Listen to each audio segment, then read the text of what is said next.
Thank you, Lisa. There is no one I would rather have worked with day in and day out to lead this department. The American people could not have asked for a better Deputy Attorney General to serve our country at this important time. Thank you, Elizabeth, Chris, Jolene, Vanita, for your kind words and for your extraordinary service to the department and the American people. To my family, you well know I would not be here today without your support. 4 years ago, when I returned to the Justice Department for the 5th time, I told you that it felt like I was coming home, and I meant it.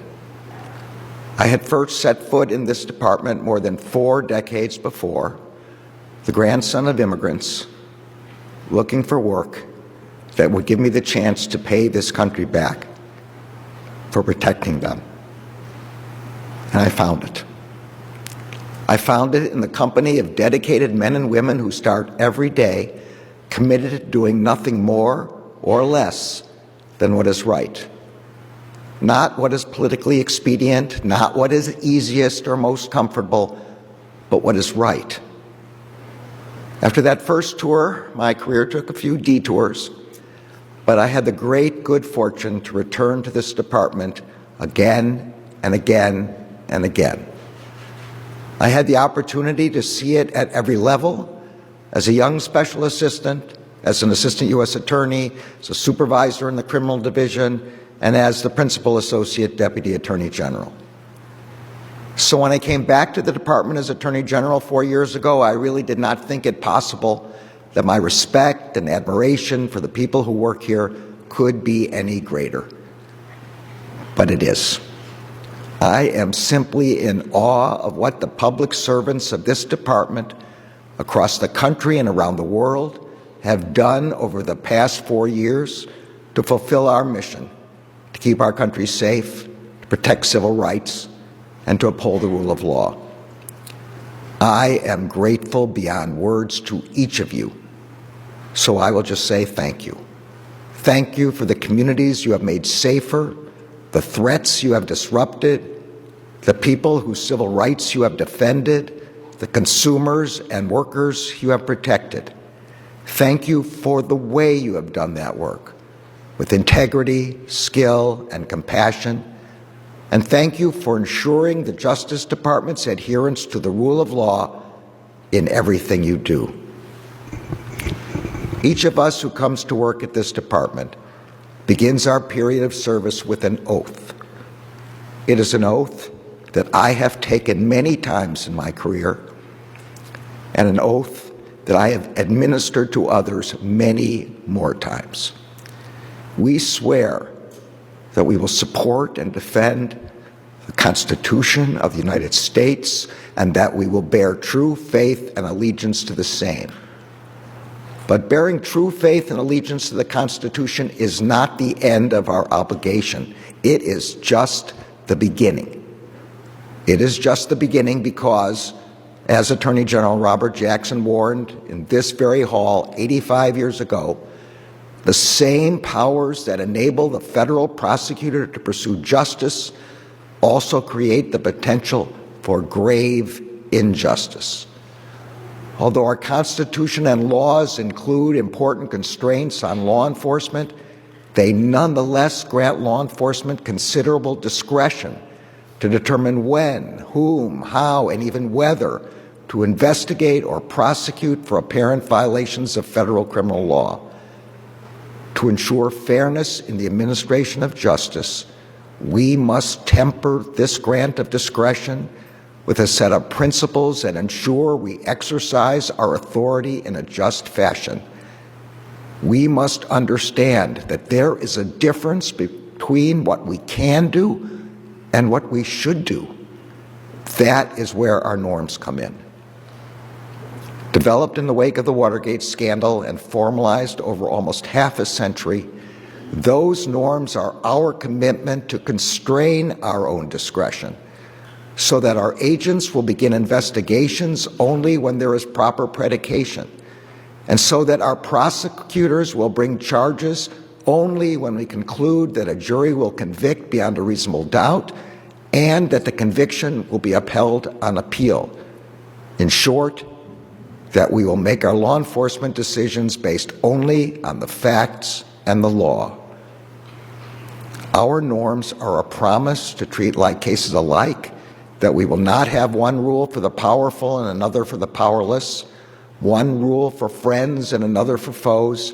They are a promise to ensure respect for the integrity of our career agents, lawyers, and staff, who are the institutional backbone and the historical memory of this department.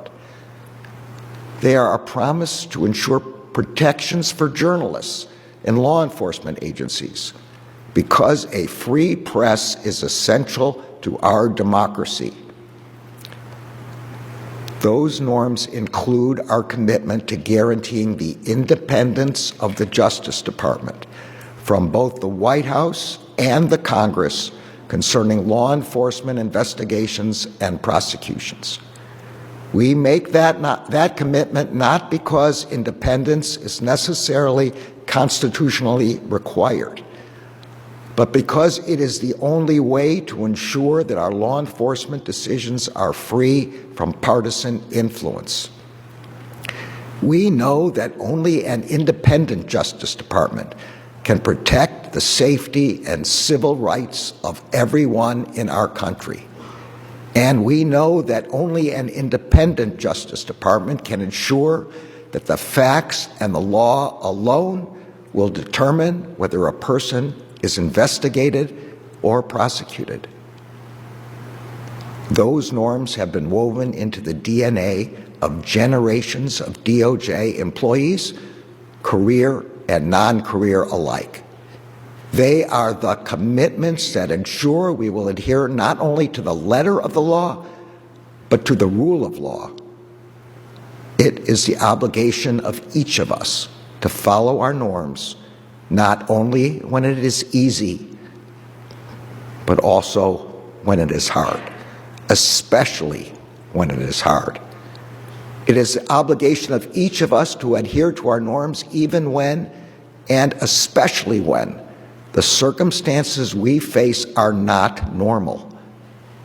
And it is the obligation of the Attorney General to insist on those norms as the principles upon which this department operates. It is the obligation of the Attorney General to make clear that the only way for the Justice Department to do the right thing is to do it the right way, that unjust means cannot achieve just ends. The Attorney General must ensure that this department seeks justice only with justice. And critically, it is the obligation of the Attorney General to understand that the Attorney General is only a temporary steward of this department and that its heart and soul is its career workforce. The Attorney General must not just lead this department's workforce, but must respect it, and when necessary, defend it. It is the responsibility of every employee of the Justice Department to do what is right, and it is the obligation of the Attorney General to have their backs when they do. That is what you have done, and that is the kind of Attorney General I have tried to be. On my first day back at the Justice Department 4 years ago, I said that working here is more than a job. It is a calling. I said that those of us who come to work here are united by our commitment to the rule of law and to seeking equal justice under law. We are united by our commitment to protecting our country, as our oath says, from all enemies, foreign and domestic. And we are united by our commitment to enforcing our country's laws and to ensuring the civil rights and civil liberties of our people. I also said that these would be the principles that would guide us not only in word, but also in deed. I am grateful to each of you for the work you have done over the last 4 years to fulfill that promise. Today, communities across the country are safer because of you, because you worked shoulder to shoulder with local law enforcement officers and with the communities they serve to dramatically turn the tide against the violent crime that spiked during the pandemic. Because you answered the call when families who lost loved ones to fentanyl poisoning were seeking justice, and when local police departments were seeking help to confront the deadliest drug threat our country has ever faced. Because you disrupted threats from foreign and domestic terrorists and from authoritarian regimes that threatened our country's security. You made the lives of people across the country better because you challenged anti-competitive agreements and unlawful monopolies, because you safeguarded taxpayers and citizens from fraud and public corruption, and because you protected neighborhoods harmed by environmental degradation.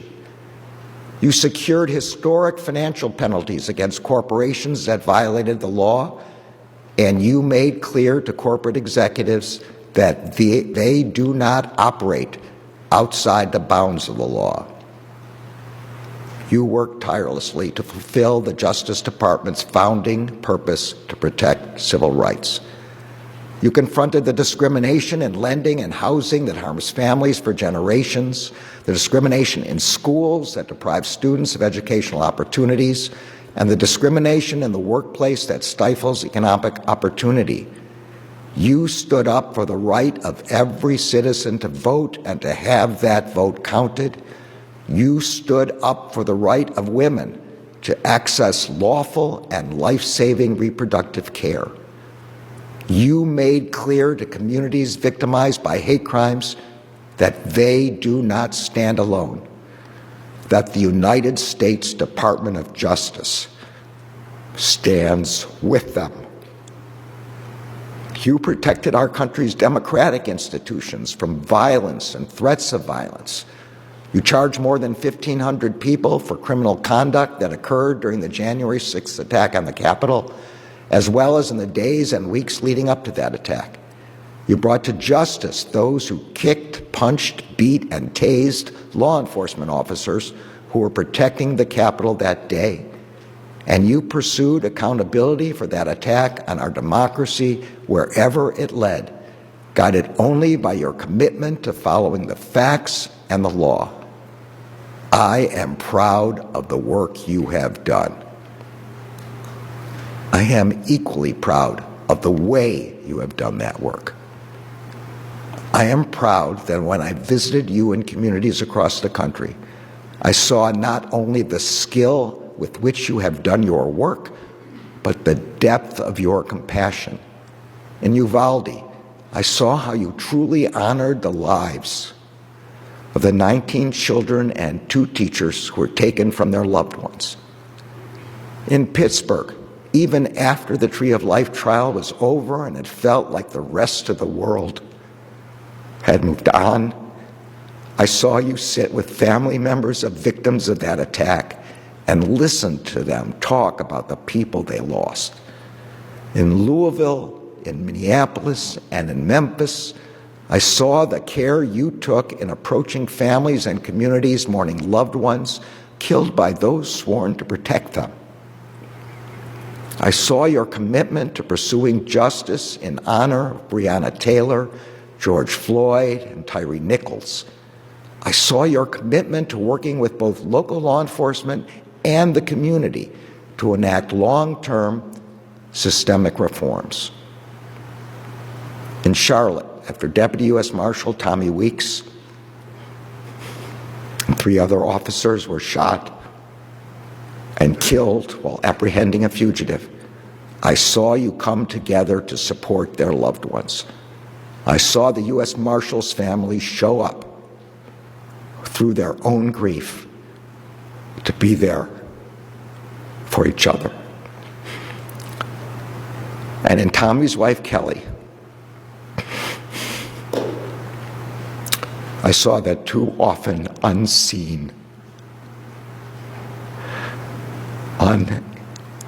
unimaginable strength of the families of law enforcement officers. I know that this barely scratches the surface of the work you have done. It does not capture the hours you have spent away from your family, the long days and nights, weekends and holidays you have spent working.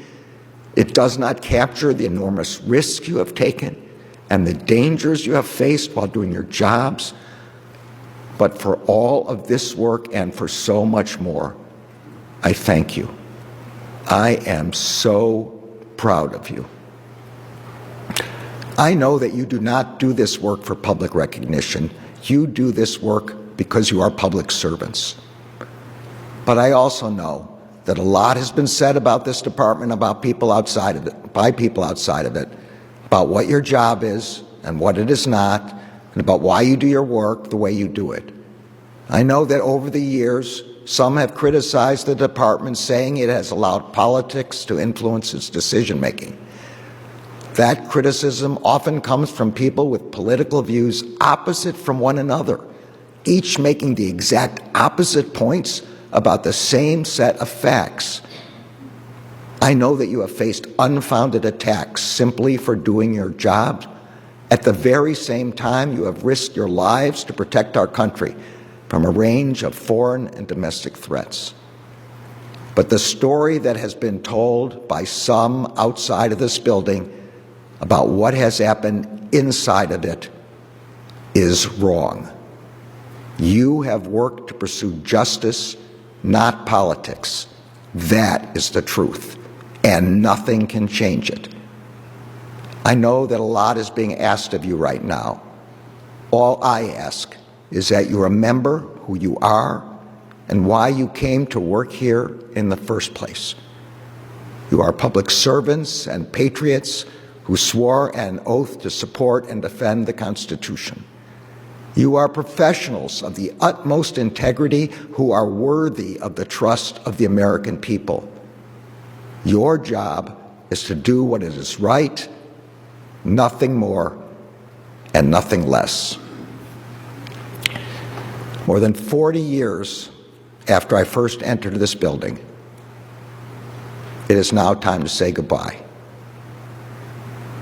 It will be hard to leave these hallowed halls. It will be hard to leave the leadership team that has guided the department with such extraordinary skill, integrity, and 24/7 dedication. Lisa, Ben, and Vanita before him, all of our component heads, the leaders of our law enforcement agencies, our U.S. attorneys, and my long-suffering staff. It will be even harder to leave the career workforce, who have been my colleagues, my mentors, and my friends over so many years.